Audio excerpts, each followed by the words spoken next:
कि कहियो हमरो गलिया हो ललका टी शर्ट वाला।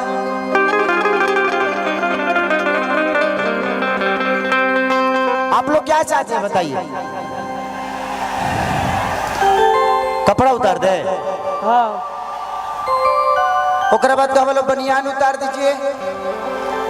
हम गलती से थाइये बना ले बनी, ओकरा बाद कहबो लो पैंट उतारिए, थाई भी देखना है।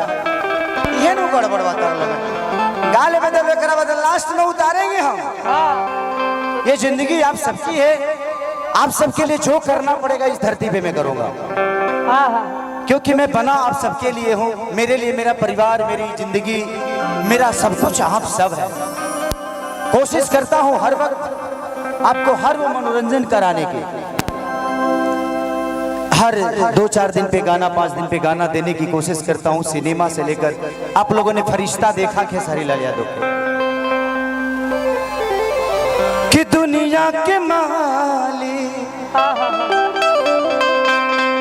कि देख के कौन साजा हमके पीछा छोड़ा दी, पागल बना दी, पागल बना दी राम जी, पागल बना दी।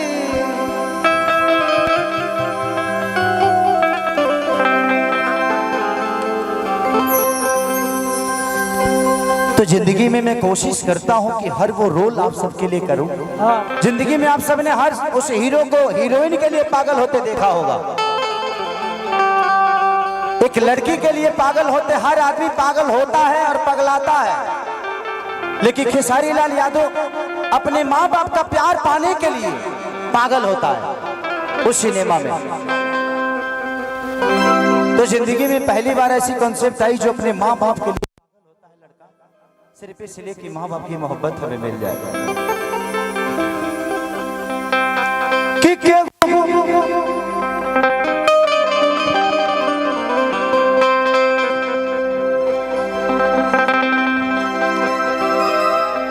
इसलिए जिंदगी में मैं कोशिश यही करता हूं कि हर उस रोल में अदा करूं जो मैंने अपने जिंदगी में, हर उस इंसान की जिंदगी जीने की कोशिश करता हूं।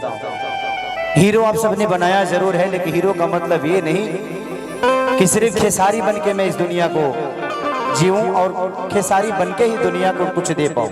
मैं चाहता हूं कि मैं विनय पांडे भी बन के इस दुनिया को जी पाऊं कि विनय जी बोलते कैसे हैं,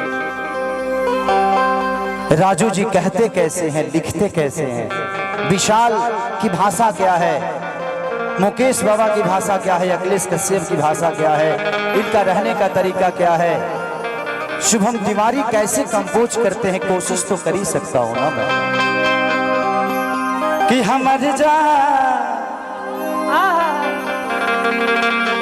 आज हरदी से लटाइल बड़ी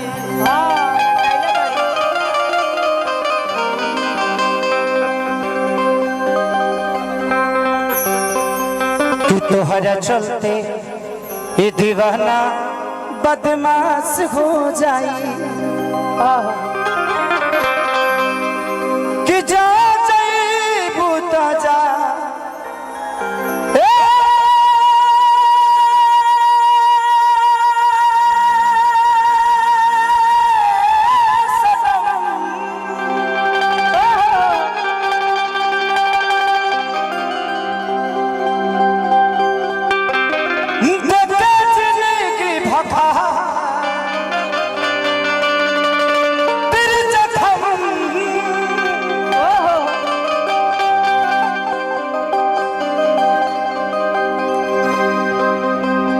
जनी सोचा हमारा बारे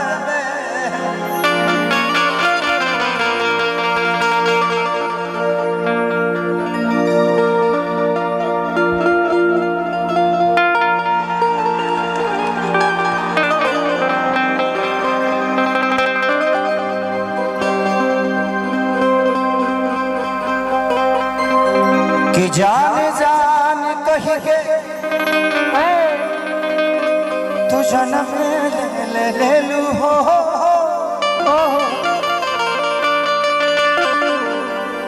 सजाए के रहे त प्यार काहे कैलू हो।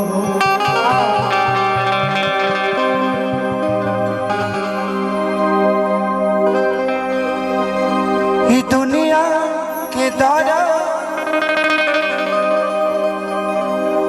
सहाते नइखे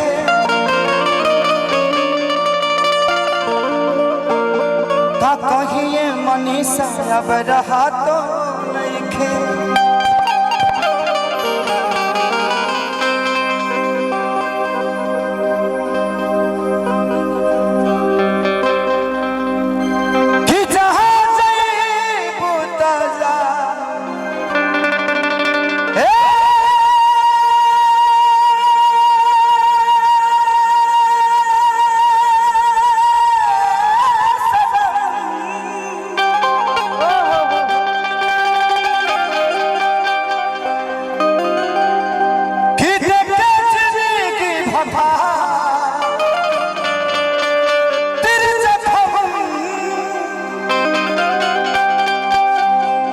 कि जब सोचा हमारा बारे में